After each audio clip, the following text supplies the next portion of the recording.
नमस्कार, प्रणाम, अभिनंदन, स्वागत। दोस्तों, आपकी सखी हाजिर है दिल की ओपन स्टेज करके। बैठ जाइए क्योंकि हम हैं दस्तक लेकर हाजिर। अब दिल को ओपन करके बैठिए का मतलब वक्त निकाल के आइए हमारे समक्ष और जानिए एक नई हस्ती को, क्योंकि हम लेकर आए हैं एक ऐसी मुलाकात जिस मुलाकात को देखकर, जिस बात को सुनकर आपके जीवन में भी बहुत कुछ बदल जाएगा। ऐसे हमारे पास एक से बढ़कर एक शख्सियत आती हैं दस्तक दिल की बात कलम से कहने के लिए, जो कलम से लिखी गई बात को भी हमसे साझा करते हैं और दिल की बातें भी साझा करते हैं। और आप जानते हैं कि दस्तक में हर बार आपकी मुलाकात होती है एक ऐसी हस्ती से, एक ऐसी शख्सियत से जो अपनी ख़ास पहचान बना चुकी हैं। आम आदमी से ख़ास बनने के लिए क्या करना पड़ता है, क्या करना चाहिए, और वो कौन कौन से तरीके हैं, कौन कौन से रास्ते हैं जिनसे आप आम से ख़ास होते हैं।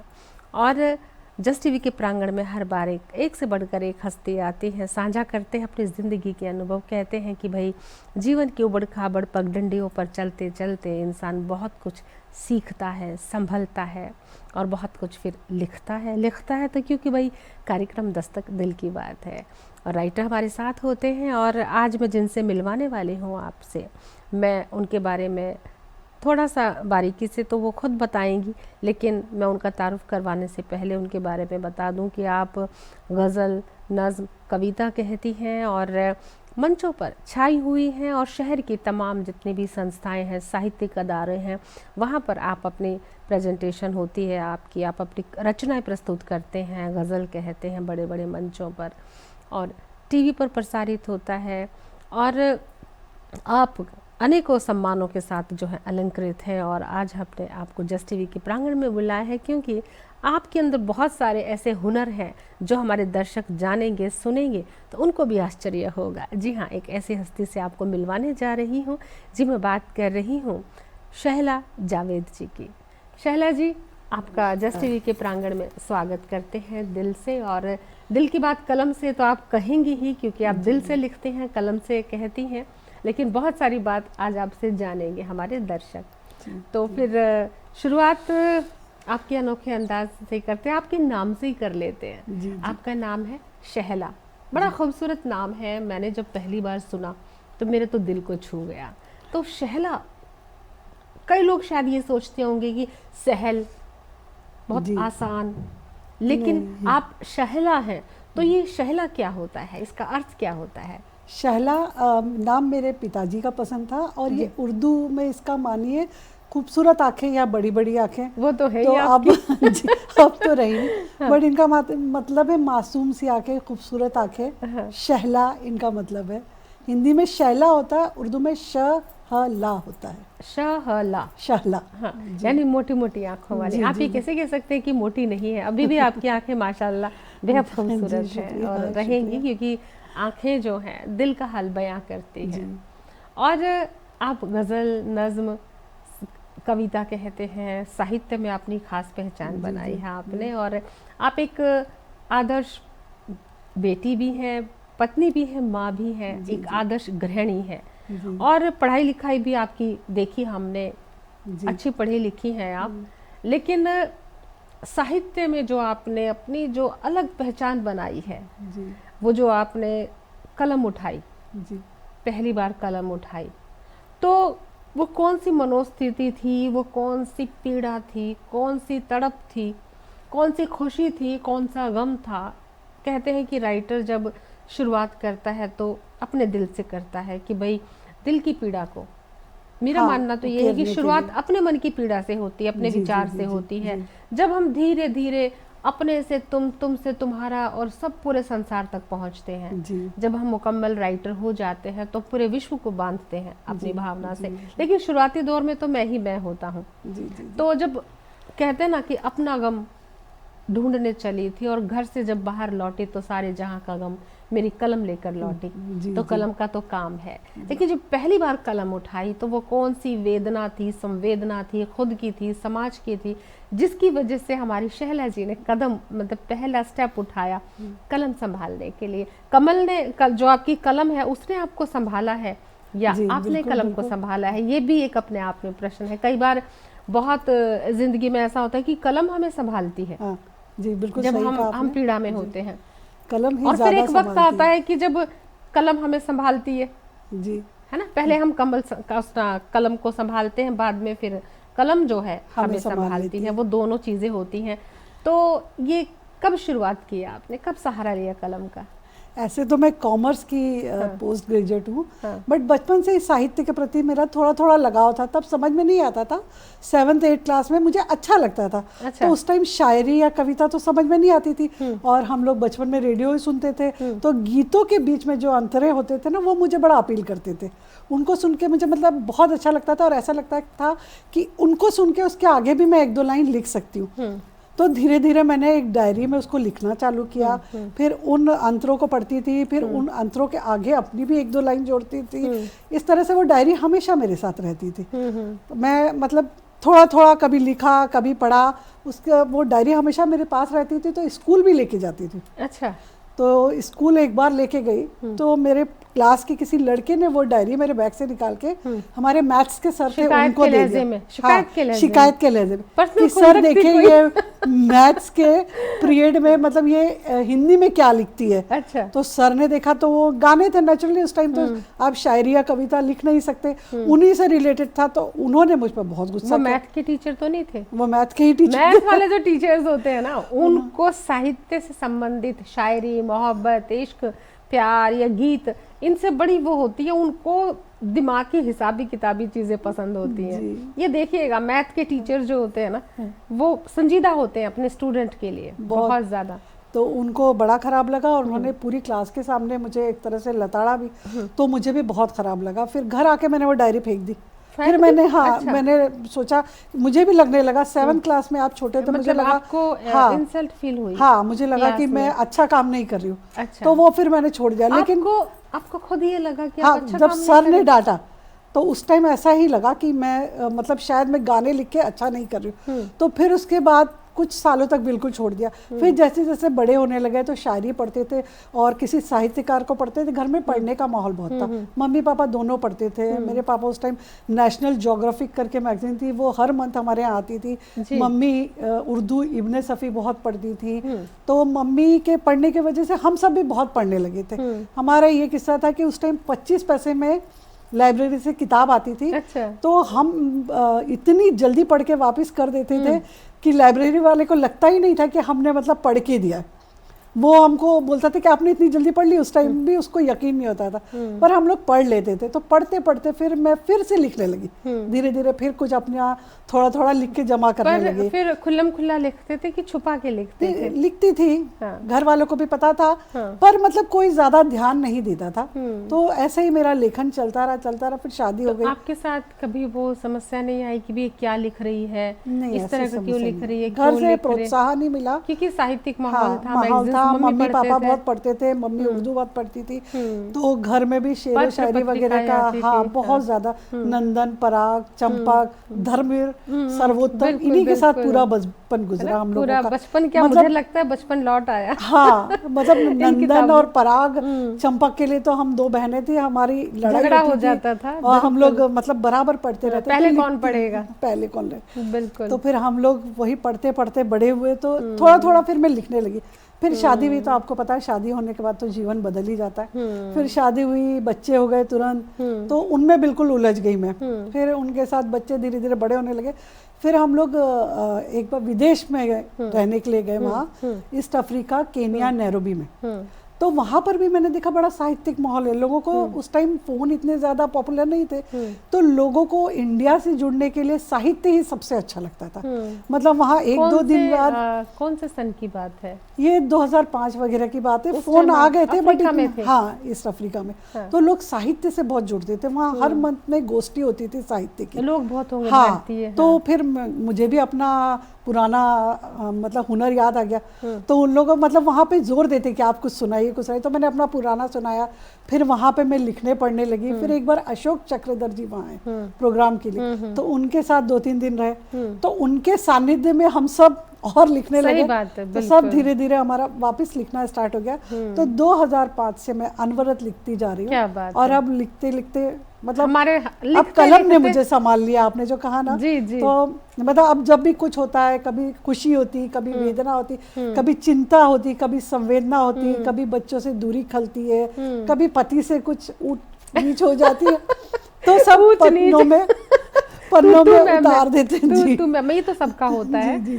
तो शैला जी, जब पति से भी नाराजगी होती है और हम अपनी कोई कविता या गजल का मुखड़ा या अंतरा या कोई एक शेर लिख जी, कर जी, हम उनको, हम मुंह से नहीं कहते लेकिन हम कागज पे लिख के उनको दिखाते हैं, देखना पढ़ा ये देते हैं। ये जी, कैसा जी, है। जी जी है ना, तो वो समझ जाते हैं कि भाई ये दिल का हाल सुने दिल पति वाला। बिल्कुल समझ जाते हैं। जी वाह क्या बात है।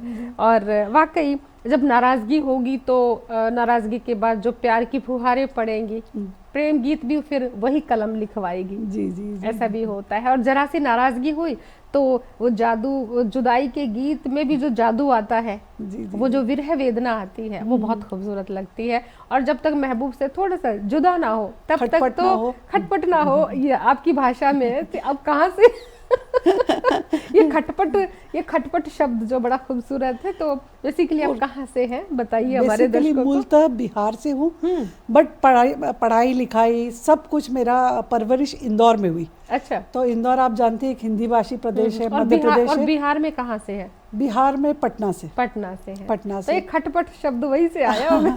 जी, उर्दू के लफ्ज घर में बहुत इस्तेमाल होते थे। मम्मी भी थोड़ी बहुत मतलब लिखती तो नहीं थी, बट कभी कभी शायरियाँ बोलती रहती थी, तो उनको सुन के भी बड़ा अच्छा लगता था। तो उर्दू के लफ्ज उनसे बहुत से सीखे। तो धीरे धीरे इसी तरह हमारा पढ़ाई लिखाई, एक उर्दू जबान का घर में भी माहौल रहा बहुत रहा है ना। जी। इस चीज का बहुत फर्क पड़ता है आपके साहित्य में, खास तौर से शायरी में, गजल में जो नज्म और गजल में जो उसकी रूह है। उर्दू जबान तो भाई उनका तो फिर बात ही अलग है। शायरी तो उर्दू जबान में जो कही जा सकती है जी, बहुत बेहतर सलीके से कही जा सकती है। वो दिल के एकदम डायरेक्ट तीर सा लगती है जाके, उसमें वो जादू होता है। जी। साथ ही इंदौर एक हिंदी भाषी प्रदेश होने से मतलब हम सब अच्छी हिंदी बोल लेते थे और साफ बोल लेते हैं, मतलब उर्दू भी साफ बोल लेते हैं, हिंदी तो हिंदी से भी बहुत लगाव रहा। तो शुरू में तो मैंने कविताएं हिंदी में ही लिखना शुरू की, बहुत हिंदी में लिखती थी, बहुत हिंदी में। फिर धीरे धीरे उर्दू की तरफ भी झुका हुआ, तो मैं दोनों विधाओं में अच्छे से लिख लेती हूँ। दोनों भाषाओं पे आपकी पकड़ रही, उर्दू पे भी हिंदी पे भी। और एक सवाल और पूछती हूँ कि आप गज़ल कहती हैं, नज़्म कहती हैं, कविता कहती हैं, तो हमें तो मालूम है क्योंकि हम तो लिखते हैं गज़ल भी, नज़्म भी, कविता भी। हमारे दर्शक जो हैं, जो नया लिखना जिन्होंने अभी शुरू किया है या जिनका रुझान सुनने में तो है लेकिन लिखने की विधा से अभी अवगत नहीं है, तो मैं उनकी जानकारी के लिए आपसे पूछना चाह रही हूँ कि कविता, नज़्म और गज़ल, इन तीनों में क्या अंतर है, हमारे दर्शकों को बताएं। बहुत अंतर है। गज़ल अरबी साहित्य की एक विधा है जिसको बाद में अन्य भाषाओं ने भी अपनाया, और गज़ल में मीटर और इन सब का बहुत बारीकी से रदीफ, काफिया, मक्ता, मतला, बहर एक मीटर में लिखना पड़ता है। और इसमें दो लाइन के शेर होते हैं जो अपने आप में संपूर्ण होते हैं। वो जरूरी नहीं कि मतलब लेखक किसी एक ही चीज को लेके लिखे, एक गज़ल में हर तरह का विषय उठाया जा सकता है। आप ये कहना चाहते हैं, मान लीजिए गज़ल में 5 शेर है, 7 है, 9 है, हर शेर अपने आप में मतलब संपूर्ण होता है और जरूरी नहीं कि दूसरा शेर उसी से है। मुसलसल गज़ल भी होती है जिसमें आप एक ही बात को कह सकते हैं, बट अधिकतर गज़लें मतलब अलग अलग शेरों को लेके होती हैं और उसमें पूरा संपूर्ण होता है। हर शेर अपने आप में कहानी है। हाँ, अपने आप में कोई किसी पे डिपेंड नहीं है, कोई किसी पे डिपेंड, लेकिन उसमें रदीफ और काफिया वो मैच होना चाहिए। हाँ, मीटर होता है उसमें, उसके हिसाब से लिखना होता है। वहीं कविता और नज्म में जो लगता है दोनों बहनें हैं। नज्म भी खुली होती है, कविता भी छंद मुक्त होती है और छंद संयुक्त भी होती है। हाँ। तो दोनों, और आप कैसे भी लिख सकते हैं। कविता अक्सर पद्य में भी होती है, नज्म में भी ये ऐसा ही है। आप अपनी बात मतलब छंद में भी लिख सकते हैं और स्वतंत्र भी लिख सकते हैं। तो कविता और नज्म उर्दू और हिंदी की बहनें मुझे लगती हैं। बिल्कुल। उसको सिर्फ गज़ल थोड़ी सी अलग है, गज़ल की बारीकियां सीखनी पड़ती है, और कविता और नज्म में अपनी बात आसानी से कही जा सकती है। आप आराम से अपनी बात सामने तक पहुंचाते। गज़ल लिखते टाइम थोड़ा आपको दिमाग इस्तेमाल करना पड़ता, उसके शेर बिल्कुल सही हो, भाव सही प्रकट हो रहे हो और वो मीटर पर हो, तभी वो गज़ल कहलाती है, अन्यथा वो पूरी गज़ल, शुद्ध गज़ल नहीं मानी जाती। और मैं तो शुरू से भी, मैं तो एक ही बात कहती हूँ कि हिंदी और उर्दू दोनों सगी बहनें हैं। उर्दू में उसके पाँव में पायल है, नुक्ता लगता है उसके पाँव में, और हिंदी के माथे पे बिंदी लगती है, चंद्र बिंदी लगती है, कभी बिंदी लगती है। बहुत खूबसूरत बात तो कही आपने। श्रृंगार दोनों का है, किसी जी। के पाँव में पायल है, बिंदी है, तो किसी के माथे पे, कपाल पे बिंदी है। तो हम जो है, दोनों ही भाषाएं बहुत प्रिय हैं, दोनों का दोनों एक दूसरे को सपोर्ट करती हैं, मतलब दोनों के लफ्ज लिए बिना मुझे नहीं लगता कि आप कोई गजल या कविता या नज़्म कह सकते हैं। बिल्कुल, मतलब ऐसा कोई आपको नहीं मिलेगा जिसमें कि आप सिर्फ हिंदी इस्तेमाल कर लें या सिर्फ उर्दू इस्तेमाल कर लें। दोनों के बिना तो कोई साहित्य सृजन हो ही नहीं सकता। हो ही नहीं सकता, सही बात है। और तो फिर आप जो है एक उस दिशा की ओर चलते हैं जहाँ कविताएं सांस लेती हैं, या आप कविताओं में सांस लेती हैं, तो एक कविता हो जाए। हाँ जी। एक कविता मैंने जो सबसे पहले लिखी थी, तो मैं किस उम्र में लिखी थी? ये मैंने लिखी होगी 12 अच्छा वगैरह में मैंने अच्छी उम्र है। सब बच्चों को देखती थी और लोगों की शादी हमने भी लिखी है उस उम्र में, हमने भी लिखी है। अच्छा, वो तो बहुत मैंने खूबसूरत सामाजिक, हाँ मतलब उस टाइम प्यार मोहब्बत से तो नहीं लिखी थी, मतलब सामाजिक सरोकार से ज्यादा लिखी थी, जो आसपास होते प्यार पे लिखी थी। हम तो कहते हैं प्यार में लिखी गई कविताएं जो है, हर का अपना भाव है, तो किसको किस मोड़ पर क्या मिलता है। बिल्कुल बिल्कुल जी। तो मेरी जो पहली कविता थी वो मुझे बाय हार्ट है, तो मैं वो सुनाती हूँ आपको जी। मन उपवन में खिला एक पौधा, मन उपवन में खिला एक पौधा, ममता आशा स्नेह से उसको सींचा, ममता आशा स्नेह से उसको सींचा, जागे फिर एक दिन उसमें भी प्राण, जागे फिर एक दिन उसमें भी प्राण, छूने को नए सोपान, करने को निज नव निर्माण। क्या बात है। मन में मेरे तब हुआ कंपन, क्या सह न पाऊंगी ये विघटन, तब याद आई मुझे भी वो घड़ी, जब बाबुल से छूटी थी मेरी भी कड़ी, तब समझा इस धरती जीवन की रफ्तार, कल वे आज हम परसों ये यूं ही चलता संसार। क्या बात है, वाह, बहुत खूबसूरत, बहुत ही बढ़िया। और मतलब उस उम्र में आपने संसार को समझना शुरू कर दिया, रिश्तों को समझना शुरू कर दिया, और बापुल जो आपके बापू हैं, आपके बाबुल हैं, उनके दिल के करीब पहुंच गई हैं आप, और समझती हैं रिश्तों को। और यही तो है कविता की, गज़ल की, नज़्म की ताकत की, एहसास की ज़मीं पर आप अपनी भावनाएं जो है उपजाती हैं। जी, बहुत खूबसूरत। और फिर एक छोटी सी कविता और हो जाए। कविता, हाँ जी, हमें पता है आपके पास पूरा खजाना है, हमारे पास पूरा लिटरेचर रखा हुआ है आपका। जी। शुरुआत में मैं हिंदी में ज़्यादा लिखती थी और मुझे मन के बहुत करीब थी, तो एक और मैंने जीवन पे लिखी थी जी। क्या होती जीवन धारा सरल, संपूर्ण जीवन विषपान अविरल, तिल तिल मरता प्रतिपल, फिर भी रचता संसार नित नवल, बुनकर सपने भरता रंग लाल हरा पीला धवल। क्या बात है। प्रकृति फिर कर देती निष्फल, पर होती मनुष्य की जिजीविषा सदैव अटल, पर होती मनुष्य की जिजीविषा सदैव अटल, फिर फूटती नई कोपल, फिर फूटती नई कोपल, लाने को इस संसार में नई हलचल, प्रकृति से लेता लोहा हर दिन हर पल, प्रकृति से लेता लोहा हर दिन हर पल, हाँ होता जीवन चक्र सदैव अटल। इतना खूबसूरत लिखती हैं आप। और एक सवाल पूछा था मैंने आपसे कि महिलाओं की जो स्थिति है लेखन में कैसी है, महिलाएं आज के कैसा लिख रही हैं, और हाँ उनको कहाँ देखती हैं आप? लिख तो बहुत रही है, और हमारे लिए गर्व की बात है कि सन 2022 में गीतांजलि श्री ने बुकर प्राइज भी जीता, तो भारत का बहुत नाम रोशन हुआ। पर यह है कि जो हमारी पुरानी मान्यताएं हैं, संस्कृति है, उसके हिसाब से औरतों को गंभीरता से नहीं लिया जाता है। मतलब औरतें लिखती हैं तो यही सोचा जाता है कि हाँ ये लिख रही है, एक साइड का काम है, उनका मुख्य काम नहीं है। वहीं जो पुरुष लेखक होते हैं वो लिखते हैं तो मतलब उनकी पूरी भरपूर वो होती है कि हाँ भाई ये लिखते हैं, प्रशंसा पर होती है हाँ कि वो राइटर है। हाँ वो राइटर है, महिलाओं उनको को समझा गंभीरता जाता से नहीं लिया लिया जाता है। महिलाओं को हमेशा से ये सोचा जाता है कि ठीक है वो लिख रही है, अच्छा है, उनके पास जो बचा हुआ उसका समय अपना है टाइम पास हाँ है। उनका सदुपयोग कर रही है। मतलब उनको कभी भी मुख्य ये नहीं बनाया जाता है कि नहीं आप लिख रही हैं तो आपको भी पूरा Promote नहीं समय या होता। ये प्रोवाइड किया जाए जैसे पुरुषों का होता मैं है। समझ सकती प्लस हूँ। मंचों में भी आपने देखा कि पुरुष ही ज्यादातर रहते हैं, औरतें कम रहती है। औरतें आगे बढ़ती तो उनको हर तरह से पीछे करने की भी कोशिश की जाती है, और मतलब चरित्र भी उनका अच्छा नहीं बताया जाता है, दुख से कहना पड़ता है। बट ऐसा अक्सर होता है, पर फिर भी महिलाएं बहुत लिख रही हैं, अच्छा लिख रही हैं। इसमें तो शैला जी मैं एक बात कहना चाहूँगी, ये जख्म जो है जी शायद कहीं ना कहीं मैं भी इसको महसूस करती जी हूँ। बिल्कुल बिल्कुल, हर ये औरत मेरा करती हाँ है। मुझे भी लगता है कि आपने जिस जख्म के ऊपर या जिस नब्ज पे उंगली रखी है उस सवाल का जवाब तो यही है। दोस्तों देखिए, महिलाएं लिख रही हैं, बहुत अच्छा लिख रही हैं, और जो बहुत अच्छा लिख रही हैं वो अपना दबदबा, अपना रुतबा कायम किए हुए हैं। लेकिन जो कुछ ऐसी अदाकाराएं भी आ गई हैं लेखन में जो मौलिक नहीं लिखती। हाँ उसकी रचना सुनी, वो क्या करते हैं, पेन एंड पेपर रखते हैं अपने पास और किसी मुशायरे में, और उसके रदीफ काफिया गज़ल को एज इट इज़ लिख लेते हैं, और शाम तक उसके कुछ शब्द बदल कर, रद्दो बदल करके वो गज़ल किसी और की ओरिजिनल होती है, और उसको शाम तक सोशल मीडिया पे, फेसबुक पे या किसी मंच पे सुना के आ जाते हैं।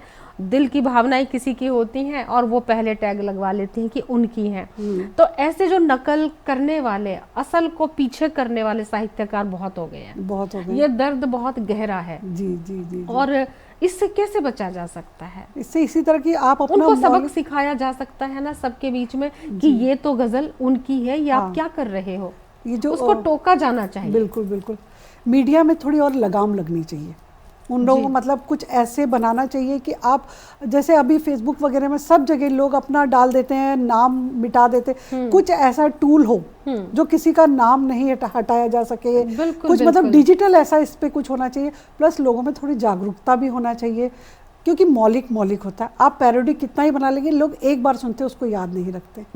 मौलिक अनकच्चा भी, अधपका भी हो तो वो भाव जो आते वो दिल को छू जाते हैं। सही बात। पर जो पैरोडी होती है या ये होती है वो दिल को नहीं छूती। आपने एक समय में आनंद लिया और उसके बाद आप भूल जाते हैं, और वो लोग फिर ज़्यादा आगे भी नहीं जा पाते। खुशी की बात है कि जो लोग ऐसे चोरी करके, वो कभी मैंने ये नहीं देखा कि वो शीर्ष पे, हाँ वो कुछ टाइम के लिए छा जाते हैं, बट वो हमेशा के लिए नहीं होते। तो मौलिक इसमें ये भी मुझे ये लगता है कि मैं खुद ऐसे साहित्यकार, महिला साहित्यकार भी और पुरुष साहित्यकार भी हैं, लेकिन महिलाएं कुछ ऐसी हैं कि जो पैरोडी करते हैं। मान लीजिए किसी फिल्मी धुन पे उसी पे गाना बना लिया पूरा, हाँ। पूरा का पूरा, और थोड़े बहुत शब्द चेंज कर दिए। मुझे लगता है वो पिकनिक का हिस्सा हो सकते हैं, गंभीर साहित्य का हिस्सा नहीं है। बिल्कुल बिल्कुल। मतलब वो सोचते हैं कि हमें फलाने मुशायरे में बुला लिया, फलाने मंच पे, वो ग्रुपिज्म की वजह से बुलाया गया होगा कि वो उनकी फ्रेंड है, उस ग्रुप की है, तो वो मंच पे पढ़ रही है। अदरवाइज जो सही, जो कहते हैं ना गंभीर साहित्य लिखने वाले हैं, वो इस चीज का चिंतन करते हैं, मनन करते हैं, समीक्षा करते हैं कि आखिर साहित्य को किसकी नजर लग गई है। ये आजकल के पैरोडी मास्टर्स फिल्मी की धुनों पे और किस तरह से अदायगी कर रहे हैं। शायरा जो है ना वो जीवन दर्शन को प्रस्तुत करती है, लेकिन जो आजकल की जो आ रही है नई नई लड़कियां पढ़ रही हैं, वो अपना बस ये है कि वो भाव प्रदर्शन ज्यादा करती हैं, भाव प्रदर्शन भी नहीं करती, वो अपने सुंदरता का प्रदर्शन मंच पर ज्यादा हो गया है। कि मैं खुद देखा है मैंने कि भाई मुशायरों में होता है, शायराएं आती हैं, शायर बैठे हैं, एक दो शायरा आ गई, उनके मंच पे बैठने की वजह से महफिल में भीड़ होती है, सही बात है, सभागार में भीड़ होती है। तो हम पूछते हैं कि उन्होंने तो अच्छा नहीं पढ़ा, आपने उनको क्यों बुलाया? कहते हैं कि भाई महिला का जब कार्ड पे नाम होता है या मंच पे बैठी होती है सज सवर, तो ऑडियंस अच्छी आती है। तो ये जो मानसिकता है ना, इस मानसिकता ने कहीं न कहीं साहित्य का बहुत नुकसान किया। बिल्कुल, आप बिल्कुल सच बोल रही हैं। गजल का नुकसान किया है बहुत, क्योंकि खूबसूरती होना जरूरी नहीं होता है खूबसूरत रचना लिखने के लिए। खूबसूरत रचना अपने आप में खूबसूरती है, बिल्कुल, है ना। तो ये चीजें खत्म हो जा रही है। ओरिजिनलिटी, सही बात, जो मौलिकता है, जो एक जिसका भाव है, उसका भाव कोई सुनकर उससे पहले पोस्ट कर दे सोशल मीडिया पे, तो दिल पर क्या गुजरती है। तो बहुत ऐसे तकलीफ होती है, ऐसे चोरों से मेरे भी 2-3 चीजें चोरी हो चुकी है और मैं कुछ नहीं कर पाई। और कभी कभी तो ऐसा भी लगता होगा ना कि कुछ और चोरी हो जाता सही, बिल्कुल सही। घर का कोई सामान ही छोटा मोटा चोरी हो जाए, कोई बर्तन चोरी हो जाता है ना, कोई लेकिन लोग भाव चोरी कर लेकिन हाई गजल का शेर तो चोरी नहीं होना चाहिए। तो बहुत दुख होता है। और वो दरअसल गजल का शेर नहीं होता है, लगता है कि अपना बच्चा चुरा लिया किसी ने। हम तो लिखते हैं तो ऐसा करते हैं कि उस ख्याल को पहले डाल के देखते हैं कहीं कि हमारा ख्याल किसी से मैच तो नहीं हो रहा है। कई बार ऐसा होता है कि 2-3 शायरों के ख्याल मिल जाते हैं। शैला जी, मुझे तो लग रहा है कि जो ताज़ा कोई गजल है जो कहीं नहीं सुनाई, जल्दी से सुना दीजिए, ताकि वो जो गजल चोर हैं, जो उसको पैरोडी बनाने वाले हैं, वो सुन ले कि शैला जी रिकॉर्ड करवा चुकी है सोशल मीडिया पे। आप जस्ट टीवी पे वायरल कर दीजिए। जी जी जी जी, मैं अपनी ताज़ा गजल सुनाती हूँ। जी जी जी।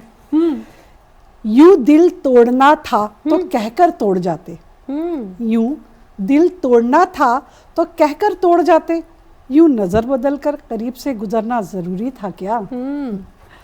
बिन तेरे एक सांस लेना भी मुश्किल हो जाए, बिन तेरे एक सांस लेना भी मुश्किल हो जाए, यूं सांस सांस पर कब्जा करना जरूरी था क्या। क्या बात है, वाह। दिल को भुलाकर हम रिश्ता निभा लेते, दिल को भुलाकर हम रिश्ता निभा लेते, मगर रगे जा कहकर हमको ठगना जरूरी था क्या। मगर रगे जा कहकर हमको ठगना जरूरी था क्या। रगे जा जो दिल को खून पहुंचाती है और बिल्कुल दिल के करीब होती है, मेन नस जी, जिससे धड़कन चलती है। जी जी जी, जी, जी। जिंदगी यूं तो तेरी जिंदा दिली मशहूर है, जिंदगी यूं तो तेरी जिंदा दिली मशहूर है, मगर हर मोड़ पे हो कोई हादसा जरूरी था क्या। मुमकिन है गायबाना में हम कुछ ख्वाब सजा लेते, गायबाना यानी पीछे पीछे सोच के, मुमकिन है गायबाना में हम कुछ ख्वाब सजा लेते, रूबरू आकर आंखों की नींद उड़ाना जरूरी था क्या। क्या बात है। और सबसे आखिरी शेर है, छोड़ना था अगर तो हर आस तोड़ जाते। क्या बात है, वाह। छोड़ना था तो अगर तो हर आस तोड़ जाते, यूं मुस्कुरा कर विदा करना जरूरी था क्या। क्या बात है, बहुत खूब। और मुस्कुरा कर विदा करना जरूरी था क्या। विदाई के टाइम पे कोई मुस्कुरा दे तो कहाँ जाया जाएगा किसी फिर से। आप आगे के लिए बन जाते हैं, आगे कदम बढ़ेगा ही नहीं। कोई हंसेगा तो बहुत खूबसूरत है, लेकिन रोएगा तब भी आगे नहीं कदम बढ़ते। शायर को तो कुछ न कुछ चाहिए। अगर वो मुस्कुरा के विदा करेगा तो आप तब भी नहीं उसे छोड़ पाते। अगर वो रोते हुए आप उससे अलग हो रहे हो तब भी आप भाग के फिर से चिपक जाओगे, फिर भी नहीं छोड़। ये शायर है, बड़ी नजाकत से एहसास को समझता है, यही तो खास बात है।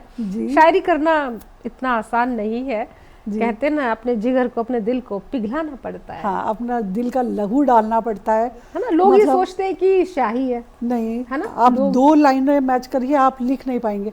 एक शेर में कभी कभी 3-4 दिन लग जाते हैं, उठते बैठते सोते जागते सोचते रहो पर समझ में नहीं आते। मेरे पास 400-450 शेरों का संग्रह हो गया है, तो मैं जानती हूँ। और अब मुझे अपने पुराने शेर खुद भी मैं खारिज कर देती हूँ क्योंकि वो सही नहीं लगते। तो ये अनवरत प्रक्रिया है जो चलती रहेगी। बहुत खूब, बहुत खूब। और शैला जी किसी भी पंक्ति को, गीत की, गज़ल की को विदिन सेकंड पलट देती हैं, उल्टा बोल देती हैं। जैसे हमें बोलना हो कि मुझे तुमसे प्यार है, तो हम लोग बोलेंगे है, प्यार का उल्टा करेंगे रप्या, और हम बहुत धीरे धीरे सोचेंगे, लेकिन वो विदिन सेकंड लाइन को उल्टा बोल लेती हैं। ये कमाल कब हुआ, कैसे सीखा, या अपने आप हुआ, ये उनसे ही पूछते हैं। तो ये जो आप कोई भी गीत का मैं आपको मुखड़ा देती हूँ, आप उसको उल्टा कर देंगे। जी। तो मैं आपको देती हूँ कि ये जीवन है, इस जीवन का यही है गीत, ये जीवन है, ये नवजी है। हाँ, सही नवजी का यह है गर परु। क्या बात, ये जीवन है, जीवन का यही है रंग रूप। क्या बात है। और जिंदगी के सफर में गुजर जाते हैं जो मकाम, वो फिर नहीं आते। गीदंजी के रफस में रगजू तेजा है जो मकामू, वो रफ़ीहीन तेया। आय हाय हाय हाय, क्या बात है। अच्छा, और ले आपकी परीक्षा। जी। और अगर मैं कहूँ कि दीवानों से ये मत पूछो, दीवानों पे क्या गुजरी है। नोवादी से ये तम छोपू, नोवादी पे याक रिजगू है। कैसे कर लेती है ये जादू? ये बचपन से रेडियो पे गाने सुनते थे तो दोहराते अच्छा, रहते थे। हाँ। तो दोहराती कब मैं उल्टा गाने लगी। मम्मी मेरी सुनती थी तो मुझे हमेशा टोकती थी, ये क्या बोल रही है, ये क्या बड़बड़ा रही है। अच्छा, लेटे तो फिर लेटे आप उनको अच्छा, बोलते रहते थे? बोलती रहती थी। तो मम्मी और सब घर में सबको आया कि क्या बड़बड़ा रही है। फिर उनको मैंने लिख के दिखाया कि ये देखो, ये जो लाइन है ना, इसी को उल्टा बोल रही है। तो उनको भी बिलीव नहीं हुआ, उनको लगा कुछ भी बोल रही है। फिर उन्होंने शब्द मिलाए, तो फिर बस चल पड़ी गाड़ी पर। हर जगह मतलब हम दोस्तों में बैठते थे, हंसी मजाक में, कॉलेज वगैरह में मैं सुना देती थी, तो वो चलता रहा। और ये मतलब इसके लिए कुछ मशक्कत नहीं करनी पड़ी, अपने आप अगर ही आ मैं गया। कहूँ कि ये कागज की कश्ती, ये बारिश का पानी, इसको उल्टा कीजिए। जी, ये जगका की तिश्क, ये शरीबा का नीपा। इतनी जल्दी कैसे कर लेते हैं आप? दिमाग में फिट फीड है। है जी, जी, या जी। पहले से सब याद किया हुआ कि कोई भी आपको इंस्टेंट, जैसे मैंने आपको एकदम से बोला और आप नहीं याद नहीं, क्योंकि इतने हजारों गाने आप याद नहीं कर सकते। क्योंकि गाने आप अगर आप याद में, मैं बात भी कर सकती हूँ मुझे इसमें। तुमसे प्यार है। झेमू सेम तू रैप है। अरे बाप रे, आप ये कोई पंक्ति भी बोले तो मैं बोल सकती हूँ। मतलब अच्छा। इसमें याद कोई भी नहीं कर आप सकता जस्ट है। टीवी के प्रांगण में आए। पास सज वीटी के गणना प्राम में ये आ। अरे बाप रे, राधे राधे। तो अब ये भी बता दीजिए कि आप खाते क्या है? जो सब खाते हैं, नहीं, कुछ जो तो बस तीखा है, हमें तो कि वो मैं ये तीखा हूँ। हमें तो ये याद नहीं रहता कि हमने गैस पे दूध रख के छोड़ दिया, भाई दरवाजा खुला छोड़ दिया। याददाश्त तो मेरी भी कमजोर हो रही है उम्र के साथ। हाँ, बट ये हुनर भगवान के दया से बहुत चल रहा कमाल है। का हुनर है ये, जी। कमाल नहीं बा कमाल है। तो आपको तो फिर मेरे को स्कूल कॉलेजों में सुनाया। फिर एक बार चंडीगढ़ में अमर उजाला की तरफ से एक प्रोग्राम हुआ था, उसमें 200-300 लोग थे सामने। तो वो लोग भी यकीन नहीं कर रहे थे, तो उसमें से दर्शकों को बोला गया। फिर ईस्ट अफ्रीका नैरोबी में भी एक प्रोग्राम हुआ था, उसमें भी दर्शकों से बोला जाता था कि आप गाने की कोई पंक्तियाँ बोलिए। तो फिर मैं उसी टाइम बोल देती थी।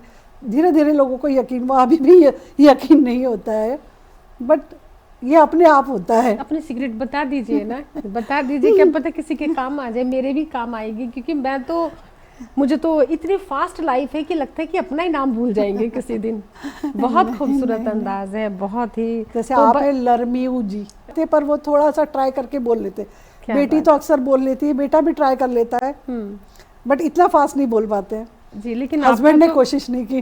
कोशिश नहीं की। और बहुत ही खूबसूरत, मैं तो सैल्यूट करती हूँ सीरियसली आपको। और बहुत खूब, और ये अनोखा हुनर वाकई है। हमारे जस्ट टीवी के प्रांगण में बहुत गेस्ट आते हैं, मेहमान आते हैं, पर अभी तक मेरे जीवन में कोई ऐसी शख्सियत नहीं थी जो इस हुनर से भी है वाकिफ। और बहुत खूबसूरत शहला जी। और आपसे एक नज़म की उम्मीद करती हूँ, क्योंकि कविता आपने सुना दी, गज़ल भी सुना दी, एक नज़म जो है वो भी सुननी है मुझे आपसे। तो एक नज़म सुना दीजिए। जी जी जी। ये उल्टी सुनाऊं या सीधी सुनाऊं? उल्टी सुनाएंगे, नज़म तो हमारे दर्शकों को समझ नहीं आएगी। जी जी। है ना? तो सीधे नज़म को तो आप सीधा ही सुना दीजिए। जी, जी, जी जी, क्या बात है। बर्फीली शामें और यादों का कुहासा। बर्फीली शामें और यादों का कुहासा, पहाड़ों पर जब दिन ढलता है सूरज आके भी नहीं मिलता है। तब इन बर्फीली शामों में हम यादों का अलाव जला लेते हैं और ताप लेते हैं उन दहकती यादों को जो बुझ कर भी नहीं बुझती हैं। सर्द हवाएं भी सुलगा देती हैं तन मन को, रगों में जमा खून पिघला देती हैं। एक बेचैनी अनमनापन छोड़ देती हैं। काश इन बर्फीली शामों में तुम संग होते, फिर नहीं जलाना पड़ता यादों का अलाव, और बीत जाती है बर्फीली शामें भी जैसे बीत जाते हैं तुम बिन ये रात दिन। क्या बात है। और आपकी लिखी गज़ल भी गायकों ने गाई है, मैंने वो रिकॉर्डिंग्स भी देखी थी कल, और बहुत खूबसूरत। अभिजीत राजे जी अच्छे सिंगर हैं। जी जी, उन्होंने मेरी गज़लों को गाया है। बहुत बड़ी बात है ये। जी जी जी। एक कविता जो मेरे दिल के बहुत करीब है, और मतलब यही कविता मेरी बहुत चोरी हुई है, 2-3 बार चोरी हो चुकी है। चोरी की जहाँ तक बात है ना, मेरी ये गज़ल का मतलब था कि तेरे बगैर मेरा कोई भी वक्त गुजरता नहीं। हाँ। और तू ये सोचता है कि तुझे कोई सोचता नहीं। तो मैं किसी कार्यक्रम में गई, तो जो हमारी महिला चोर रचनाकार थी उसने कहा कि तेरे बगैर मेरा कोई भी वक्त गुजरता नहीं, तेरे बगैर मेरा कोई भी वक्त गुजरता नहीं, तू ये सोचता है तुझे कोई सोचता नहीं। और यकीन मानिए शैला जी, मैं तो अपना ना सिर पकड़ के बस सच में यही बहुत- सोचती बहुत रही, यही दुख होता सोचती है। रही कि अब महफिल में जाना छोड़ दें क्या। नहीं नहीं, मतलब हमारा बच्चा हमसे पहले चोरी सही हो बात गया, है, किसी सही। और ने अपना लिया, तो बहुत तकलीफ होती है। मेरी ये कविता 2-3 बार चोरी हो चुकी है, इसलिए जी। मैं विशेष रूप से इसको सुनाना चाहती हूँ। हम्म, लोगों ने इसको पद्य में भी लिख दिया, हम्म, गद्य में भी 1-2 लाइन ऊपर नीचे कर दी, हम्म, इस तरह से बहुत हुई है। तो लेकिन हमें उनके नाम लेके ना बाकायदा बताना चाहिए कि आप इस पंक्ति को कहाँ कब लिखी है आपने, वो बताएगी इस दिन लिखी है, इससे पहले दिखाएंगे हमने लिख दी है। जी। और रचना को जैसे ही लिखे ना महफिल में सुना दीजिए, किसी को सुनाइए मत, आप भरी भीड़ में आप उसको सुनाइए। जी जी जी, पर बचा जा सकता है इस चोरी से? नहीं बहुत मुश्किल है, आजकल के डिजिटल युग में ज़्यादा मुश्किल हो गया। पहले बहुत क्या होता है, मुश्किल लोग हो अपनी गया। किताबों में डायरी में रखते थे और वो जब छपती थी तो नेचुरली छप गई है, उसके बाद ही अब क्या है, और एक हमारा मन भी होता है कि हम ज़्यादा लेखक मिले, हम खुद भी शेयर कर एक देते हैं। मनोस्थिति और है, जैसे मुशायरे के लिए आमंत्रण आता है कि भी आमंत्रित किया जाता है कि उर्मिल जी आप फलाने मुशायरे में आप सादर आमंत्रित हैं, जी, जी, तो जी। मैं ये पूछ लेती हूँ भी कौन कौन आ रहे हैं। हाँ हाँ, जब हमें पता चलता है कि पैरोडी मास्टर बैठी हुई है और वो चोर भी वहीं पर हैं और मुशायरे में वो शिरकत कर रहे हैं, तो मैं नहीं जाती, अच्छा, मन दुख जाता है। सही बात है। हाँ, कि मंच पर वो बैठे हैं जिन्होंने ना शायरी की दुम, जिन्होंने कभी ABCD भी नहीं पढ़ी, हाँ, दूसरे की दुख शायरी बहुत को होता है। उलट पलट करके पढ़ते हैं, काफिया रदी फैज जमीन की ऐसे कैसे हाँ हाँ, उठा लेते बड़े हैं। बड़े शायरों की जमीन पे अपने वर्ड्स लगा के हाँ। कह देते हैं। अरे पैरोडी इस तरह से करते हैं शायरी की, तो हाँ, दुख होता है। दुख होता है, तो बिल्कुल। जहाँ पे ये महफिल वाले जो शायर हैं, यानी कि मैं तो पिकनिक वाले शायर बोलती हूँ कि आप बिल्कुल। पिकनिक पे जोकर लेके जाना चाहे ना, किटी तो वाले, पैरोडी पिकनिक मास्टर वाले, ले जी, जाओ जी, जी, भी, जी। पिकनिक पे खाना पीना घूमना चुटकुला ये सब होना है, तो वहाँ उनको ले लो। पर मंच पे ना कलेक्शन सिलेक्शन बड़ा सोच समझ के करो, जो दिल की बात हो, जो ओरिजिनल चीज हो, हाँ। वो आनी चाहिए। बिल्कुल। तो शायरी से ना मन दुखी होने लगता है हाँ। कि यार कैसा माहौल हो गया है शायरी का, बिल्कुल है ना। बिल्कुल सही जिंदगी बोल से रही हैं आजकल। वाबस्ता नहीं है, बस नजर उससे नकल से वाबस्ता हाँ, है। मंच पे प्रदर्शन का बहुत भाव हो बहुत गया, ज्यादा हो मैं गया तो है। अब जाना ही छोड़ दिया है। अपना ज्यादा लिखो, प्रकाशित करो, ऐसे लोगों के साथ उठना बैठना ही बंद कर दो, जी, बुलाना छोड़ दो। मतलब बहुत मन दुखी होता है, चोरी से तो बहुत दुख होता है। सही बात है। और लोगों ने एक चीज और कर रखी है कि एक दिन में कितनी गजलें चोरी करनी कि एक दिन में 5 गजल लिख दी। अरे भाई, हमसे 5 शेर 5 दिन में मैं नहीं बोल रही होते। हूँ ना, एक शेर में कभी कभी 4-5 दिन, महीना भर लग जाता लग है, जाता लेकिन है। दूसरा मिसरा नहीं मिलता। और जो चोर है वो तो हाँ, मेरे कितने एक लाइन के मिसरे हैं जिनको मैं आज तक 2 लाइन का कर नहीं पाई हूँ। डेली की 5-5 छाप, तो पूरी फैक्ट्री खोल रखी है हाँ। कि एक दिन धड़ाधड़ में मशीन, 5 बिल्कुल लिखनी मशीन है। गन की तरह महीने गजलें में लिखो। किताब आ गई जी, हमारी तो 10 किताबें हैं जी, हमारी तो 20 किताबें हैं। मैं कहा भाई ठीक है लिखो। आप बिल्कुल सही कह रही हैं, ये बहुत बड़ी समस्या तकलीफ होती है ना, जब संजीदा लिखने वालों को तकलीफ होती जी, है जी, जी। और चलिए, नज़्म के लिए स्वागत हाँ, है जी। ये मेरी कविता का शीर्षक है रफ कॉपी। बचपन की वो रफ कॉपी थी हम सबकी बड़ी थाती। रफ कॉपी हम सबके लिए जीवन में बहुत महत्वपूर्ण रही है। ये आपकी बहुत मकबूल रचना है। हाँ, ये इसीलिए चोरी भी ज्यादा हुई। चोरी ज्यादा हुई है। यूं तो कहते थे उसे हम रफ, यूं तो कहते थे उसे हम रफ, पर हमारी कोमल भावनाएं उसमें थी सब। उसके लिए ना कोई नियम ना शर्तें, उसमें सब हम अपनी मर्जी का जीते। पहले पन्ने से आखिरी पन्ने तक बांटते एहसास, खुशी, दुख सब। मन चाहा पढ़ाई कर ली, मन चाहा खेला चोर सिपाही, चाहे मन चाहे का नाम लिखा या फिर उसको काट दिया, चाहे अपना इरादा लिखा या बेमतलब पन्ना फाड़ दिया। हर विषय की अलग अलग थी फेयर कॉपी, पर हर विषय के लिए फेयर थी रफ कॉपी। क्या बात है। हर विषय की अलग अलग थी फेयर कॉपी, पर हर विषय के लिए फेयर थी रफ कॉपी। अब ना वो समय रहा ना वो रफ कॉपी, जिसमें लिखा मनचाहा और अनचाहा लिखा काट दिया। क्या बात है। रफ कॉपी सा सहारा भी अब कोई नहीं, जिंदगी में फेयर भी अब कोई नहीं। क्या बात है, बहुत खूब शैला जी। और सच जानिए, आज आपसे मिलकर और हमारे दर्शकों को भी आपसे मिलकर बहुत मज़ा आया होगा। एक अनोखी विधा आपसे सीखी, गीत को उल्टा करके फटाक से सेकंड में कैसे रिप्रेजेंट कर देती हैं, और दूसरा गज़लें, नज़में, कविताएं, और इसके साथ साथ हमने बातें करी समाज में जो नई लेखिकाएं आ रही हैं, किस तरह से एक जो है समाज में साहित्य का जो एक तरह से मैं कहती हूँ कचरा ही बना रही हैं साहित्य में। सही और है। उस पर भी आज हमने बात करी, खुलकर बात करी कि भाई जो हो रहा है असहनीय है, उस पे हमने समीक्षा भी हो गई आज हमारी बातों जी, बातों में, बिल्कुल। बहुत कुछ जाना बहुत समझा अच्छा लगा। सीखा आपसे, मुझे भी बहुत अच्छा लगा। और आप आए, आप जस्ट टीवी के प्रांगण में। जी। शैला जी आपका हम जस्ट टीवी की ओर धन्यवाद से आपका भी। धन्यवाद करते हैं जी। जी। और दोस्तों, देखा आपने साहित्य में भी क्या क्या होता है। बिल्कुल बहुत कुछ होता है। वो दर्द, वो पीड़ा आज हमने बयां करी साक्षात्कार के माध्यम से, क्योंकि दो कवित्री एक साथ बैठी हों तो इस विषय पे बात होना लाजमी है। और दोस्तों, गज़लें सुने, नगमे सुने, और एक अनोखी विधा से आपने जो है जाना कैसे गीत को उल्टा किया जाता है फटाक से। तो दोस्तों, आप भी करके देखिएगा, होता है, कोशिश कीजिएगा। और अब हमारे जाने का वक्त हो गया है, लेकिन जाने से पहले यही कहेंगे, किसी भी इन्फो के लिए आप हमें इन्फो करें info@justbroadcasting.com पर। और फिर आऊँगी लेकर एक और दिल की ओपन स्टेज के साथ। दिल को ओपन करके दस्तक करेंगे दिल की बात कलम से। और अब जाने का वक्त हो गया है, जल्द लौटेंगे। अब मुझे और शैला जी को, यानी हम दोनों को दीजिए अनुमति। प्रणाम।